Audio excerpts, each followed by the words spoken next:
Hi Apple lovers, welcome to the Tech Hub, your weekly stop for all things Apple, especially when it comes to smart buys that will pack a punch in 2025. Today we're talking about the iPad Air 13-inch with the M2 chip, released in 2024, and why it's still one of the best value tablets that you can get your hands on in 2025. So let's get into it and let's start the episode.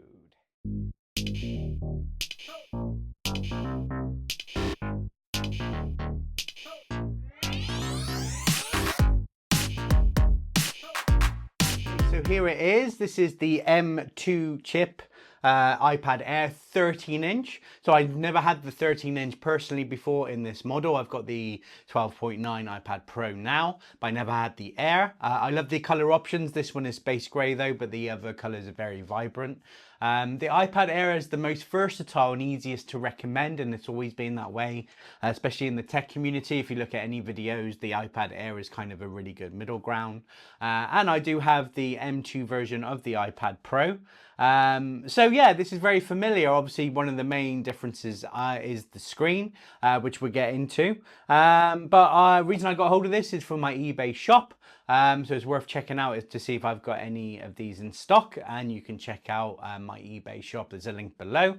So I just wanted to talk about it because it's still very affordable. Obviously, this is last year's model, and this is what we're all about. We're all about finding pre-loved or, you know, an older generation. So let's see what it's like in 2025. Okay, so here's 5 reasons why this iPad Air holds up in 2025. First up, this was the very first iPad Air to come with a 13-inch display. Until then, the largest display was exclusive to the iPad Pro line. For creative students or just binge watchers, that extra screen and real estate makes a world of difference at a lower price than the Pro, and that was the appeal at the time. Loved the 13-inch size or the 12.9-inch size, but you had to pay $1 for it, but no longer with the iPad Air. Second reason, the M2 chip still delivers pro-level performance. So the M2 chip in 2025, the M2 still absolutely holds its own. And like I said, I have the iPad Pro M2 version, so the 6th gen 12.9-inch. I did a video on it and you can check that link below as well. And up here, it's the same chip found in the 2022 iPad Pro and even some Macs. You're getting fast app launches, powerful multitasking with Tasks, Stage Manager, and smooth performance in video editing apps like LumaFusion or DaVinci Resolve or Final Cut Pro. Now the third reason is the real difference from the iPad Pro, the display. So here's the big one. The only real difference between this and the 2022 or the 2024 iPad Pro is the display tech. The iPad Air uses Liquid Retina LCD, while the Pro models have the Ultra Retina XDR display with OLED in the 2024 versions. So unless you're super picky about the contrast and HDR content, you won't miss much, especially if you're saving hundreds. And we are talking hundreds here.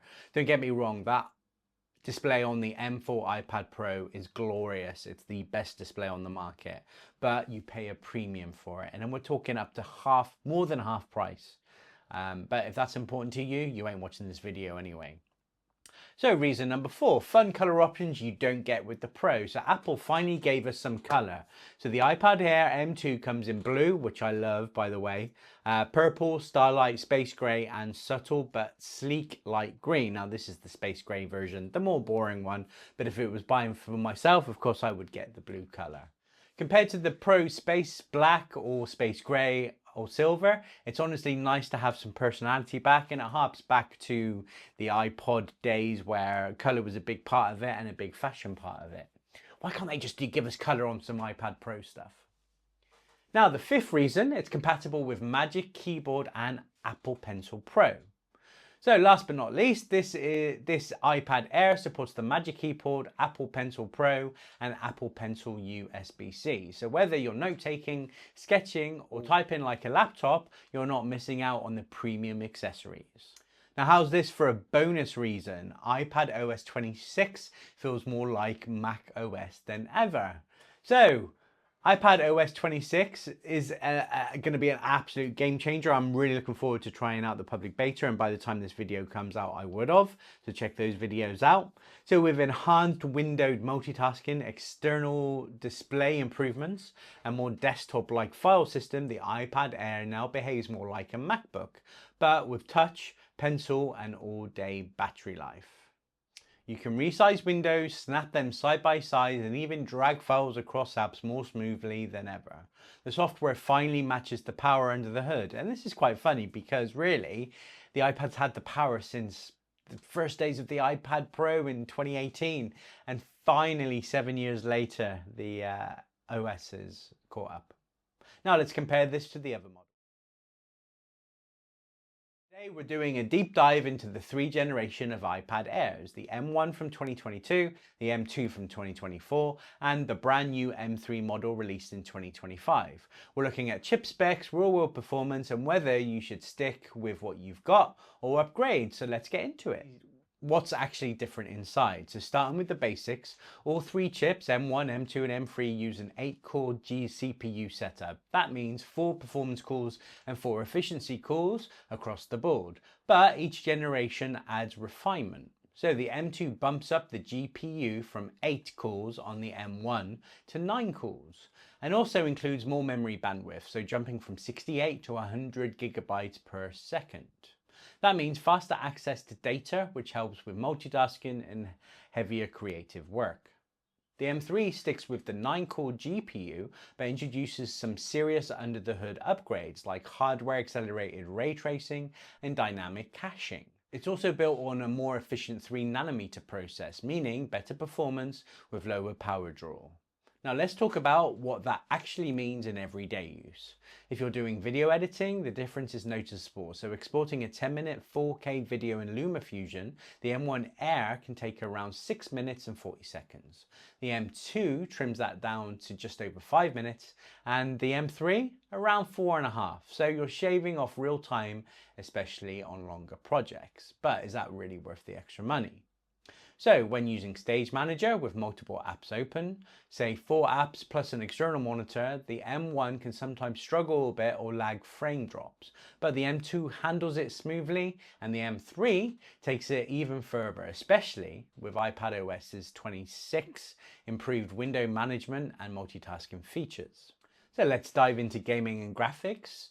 If you're into gaming, maybe titles like Genshin Impact, the M1 handles it decently, running between 50 to 55 frames per second on high settings. The M2 locks in a smooth 60 frames per second, and the M3 not only do you get consistent frame rates, but you also unlock better visuals thanks to hardware accelerated ray tracing. So reflection, shadows and lighting look more realistic than ever on an iPad. So which should you buy in 2025? Here's my verdict. If you already own an M1 iPad Air, it's still a solid machine, great for note-taking, web browsing, and even light editing. But if you're doing heavier multitasking or creative work, you might start to feel its limits. The M3 iPad Air launched this year is the most advanced, no question. But unless you absolutely need that ray tracing or want the very latest chip, it might be more power than you really need. That's why the M2 iPad Air is the sweet spot in 2025. It gives you real-world boost over the M1 in speed, multitasking and graphics, while staying much more affordable than the M3. It's the perfect balance of power and price, and a smart buy for most users right now. So it is kind of down to the pricing. So if we look at the pricing for it, the 11-inch model M3 starts at $599 direct from Apple, and the 13-inch is $799 direct from Apple. Now and again, you might see these cheaper, probably 10% less on Amazon or in any sales. But remember, it's a new device and the newest model doesn't tend to get much of a discount. Now on eBay, of course, if it's pre-loved or maybe just open and never used, again, you can probably find it for 20% less. So the M3 I've seen for around about $500 for the 11-inch and $600 for the 13-inch. Now, last year's model, again, you're going to save yourself a tidy penny here. Now, back in the day, I was getting 300 to 350 pounds for an M1 iPad Air. However, that's it for the M2 now, and less than 300 for the M1. So like I said, the sweet spot, if you want the 13-inch and you want the bigger display, I would say 450 to 500 for the M2 13-inch. Now, if you compare that to the iPad Pro model, again, you're saving yourself at least 100, 200 pounds. So if that difference in the display is not important and you're happy to spend 50 to 100 pounds more to get the M2 chip, then that's the way to go. There you have it, 6 reasons why the iPad Air 13-inch M2 is still an absolute win in 2025. Pro level power and a massive screen, great colors, and now, thanks to iPadOS 26, even more like a MacBook. If you're looking for powerful, colorful, and seriously capable iPad that won't drain your wallet, this could be the one. So don't forget to like, subscribe, and tap the bell for more Apple budget buys right here on the Tech Hub. Please follow me on Instagram and Threads at TechHubWiltsUK and check out my website at www.techhubwiltsuk.co.uk, and I'll see you on the next episode.